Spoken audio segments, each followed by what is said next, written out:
Hey guys, NG Monochrome here.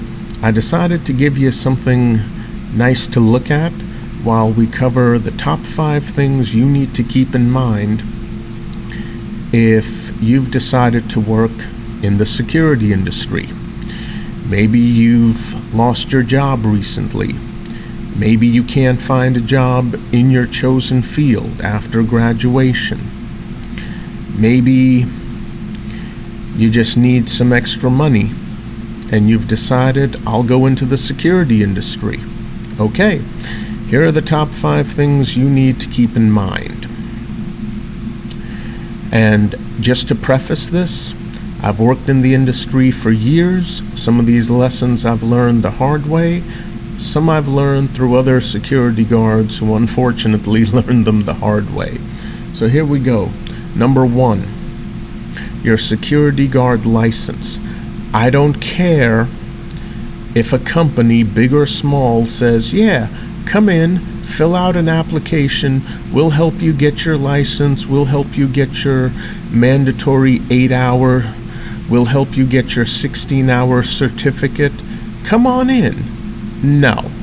If you're serious about being hired to work,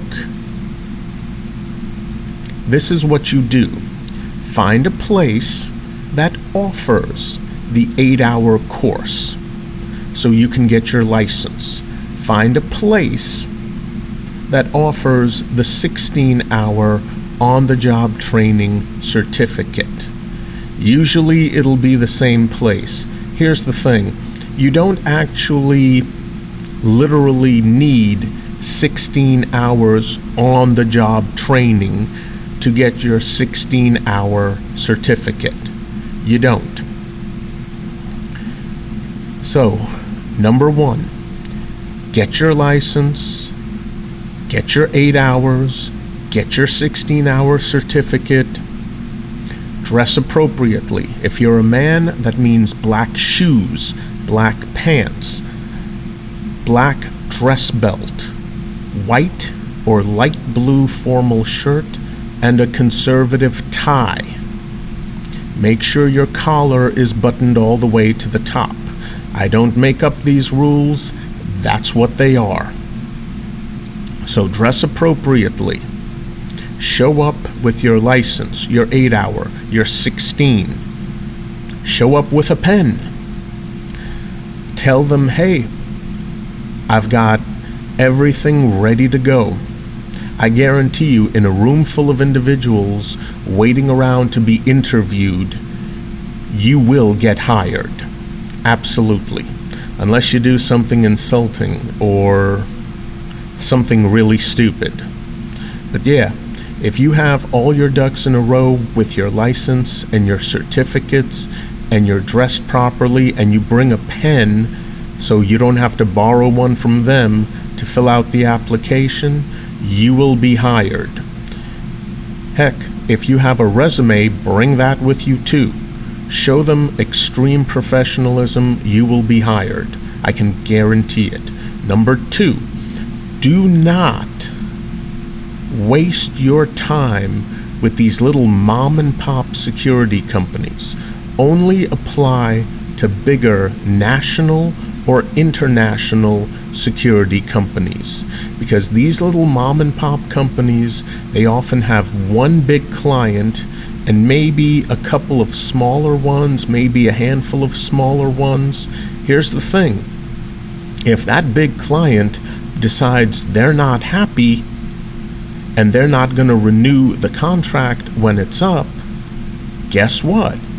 That little mom and pop security company just went out of business because that big client is paying for over 95% of their operating expenses. I can guarantee you that's what's going to happen. You're going to show up one day at the home office to pick up your check. The doors are going to be barred. They're going to be closed. There's not going to be one stitch of furniture inside.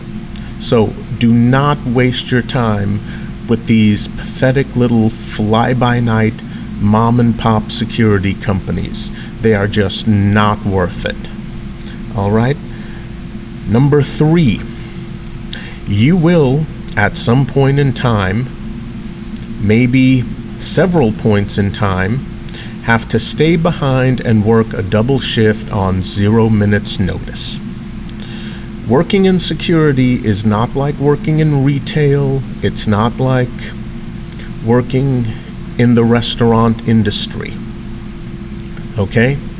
If you're a cashier and it's 5 o'clock and that's when you punch out, that's when you punch out and you go home. If you're a waiter or waitress, oh, it's 5 o'clock, see you tomorrow. No. When your shift ends, you have to be physically relieved by another security officer before you can go home. Your post cannot be left vacant. Most security posts are 24/7, 365 days a year, 366 on leap year. There is always someone at the security post, which means you have to stay and wait. If your relief is running late, you wait. That's how it is. If your relief decided earlier that day, screw this security company, I quit, but he didn't bother calling and telling them, which happens a lot, yes, the turnover rate in the security industry is worse than at fast food places. That's why all the big security companies are constantly hiring. But you still need your license, your 8 and your 16 before you walk in there. That's just how it is. I mean, you are going to have to work a double shift, often on 0 minutes notice. Your relief never showed up. You're waiting. You call your boss. Your boss says, I'll get back to you. And sometimes when he gets back to you, he's going to say, hey, listen, I don't know where this individual is, or this person quit, or this person this and that. Basically, I've got no one coming in for you. You're going to have to stay. And that's how it is. If you're still in school and you're taking some courses and you're taking some night school courses, don't work in security, because there will be times when you will miss class because your relief didn't show up. I used to work with a young woman who took night school courses because she was training for a better job, and she would constantly complain to me, oh, this guy, he never relieves me on time. I'm sick and tired of always coming into class late. I'm sick and tired of always waiting for him. And one day, I got sick and tired of her complaining. And I told her, hey, listen, that's the nature of the beast. That's how this industry works. If you're sick and tired of having to stay behind and wait until you're physically relieved, then you're in the wrong line of work. Try to get a job as a waitress, or try to get a retail job. You are in the wrong line of work if this is becoming a problem for you.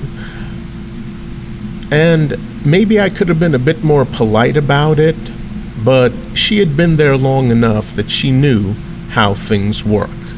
So if you're not prepared to stay behind and maybe occasionally work a double shift on 0 minutes notice, then don't bother. Don't bother getting a job in security. I'm serious.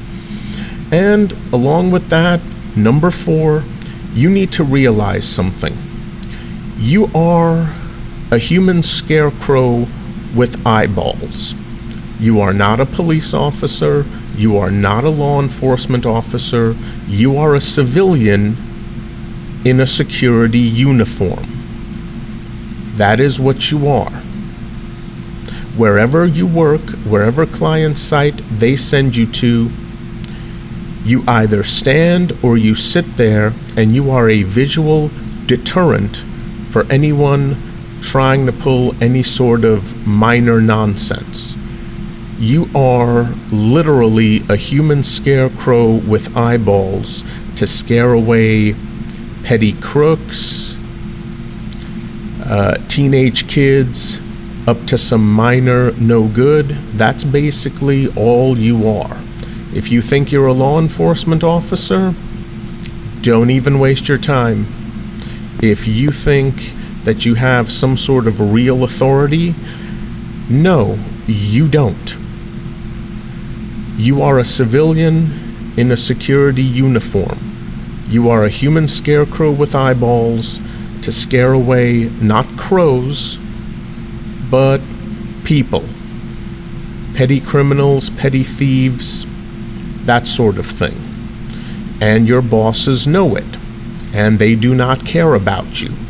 They care about having bodies at the client's site. They care about making money. The security company you work for makes the biggest chunk of money off of you. You get paid peanuts. It's that simple. You get paid minimum wage, whatever it happens to be. That's how it works. I'm telling you, your boss does not care about you. Your boss wants you to shut your mouth, show up to work when you're supposed to, or show up a few minutes early, do your job, and then go home. He does not want to hear complaints from the client's representative. He does not want to hear complaints from the client manager. And he sure as heck does not want to hear complaints from you. Don't ever complain to your boss unless it is something truly major. And if you're not sure if it's major or not, then chances are it's not. Your boss does not care about you. He doesn't want to be bothered. You show up, you work your shift, you earn your money, you go home, that's it. You do whatever the client's representative tells you to do. The only time you get to say no is if he wants you to do something that's blatantly illegal. That you can say no to. But for the most part, the client wants you to do something, your answer is yes, sir, or yes, ma'am. That's how it is. I mean, you're just going to have to deal with it. And finally, number 5, you will be issued your uniform, the clothing that you wear. When you're at a client's site, if you're working with other security officers, you will be issued a radio while you are on duty. And that is it. You get issued nothing else. Now, if you work for some cheap company that actually forces you to pay for your uniform, tell them, no thank you, have a nice day, go and apply to another security company. Because I've worked for a company that pulled that nonsense. They'll make you pay for either the entire uniform or part of the uniform, such as the shoes. And you have to buy the shoes from them. Yeah, the security company you work for. That is just absolute nonsense and BS. The way things work in the security industry is that your uniform is issued to you for free. You work for any security company that says, yeah, we're going to take this much out of your paycheck every week until this uniform we gave you is paid off, or until these boots or shoes we gave you is paid off, and very politely say, no thank you, get up, walk away, apply at another security guard company. Because standard operating procedure in the security guard industry is that security officers are issued their uniforms and they do not pay for them. Don't fall for that scam. And ironically, there are a few larger security companies that pull that nonsense. Don't work for any of those, I'm telling you. Now, along with what you'll be issued, keep in mind what you won't be issued. I mean, for heaven's sake, if you're working graveyard shift or third shift, you're gonna need a flashlight. Go and buy a flashlight. There are some guys who show up to work and they don't even have the basics. You will not be issued a notepad. You will not be issued pens. You have to buy those yourself and bring them with you, because I guarantee you, the first time there's an incident and your boss or the client's representative asks you, hey, what happened? And you can't remember it perfectly, they're going to ask you what you wrote down in your memo pad or your notepad. You are going to look like a moron if you say, well, I don't have one. Seriously? I have worked with security officers who don't even bring a pen with them. You need a pen with black ink. You need a pen with red ink. You should have an extra pen with black ink on you. You need a memo pad. These are the absolute basics of being a security officer. Because one day, something will happen. And if you don't have it written down, you're screwed. Kiss that job goodbye. Ballpoint pens are cheap. Memo pads are cheap. And once again, if you work the night shift, go and buy a decent pocket-sized flashlight. Something from Home Depot or Lowe's that you can slip into a back pocket, something with an actual decent amount of output, not some cheap little keychain light that barely puts out 5 lumens. That's not going to be good enough when you're working night shift. There have been times when I've worked night shift and having a decently bright and powerful flashlight saved my butt. So honestly, go out, spend a few bucks, you buy it once, and you can use it for years, if not decades, okay? It's very cost effective and you need it. You won't be issued it. You work the night shift. Seriously, go out and buy a flashlight. A nice pocket flashlight. You can go to Home Depot and find a 2 AA mini Maglite LED flashlight that puts out a ton of output. It's made from aluminum. It comes with a belt holster. Buy that, carry that. That flashlight will last you for decades, literally decades. Buy it once and done. I really am fed up with working with fellow security officers who have the nerve to call themselves that. They show up to work without pens, without paper, and without a flashlight, even though they need it. So please, don't be like them. Keep these 5 things in mind, and your experience in the security industry will be, well, less of a headache.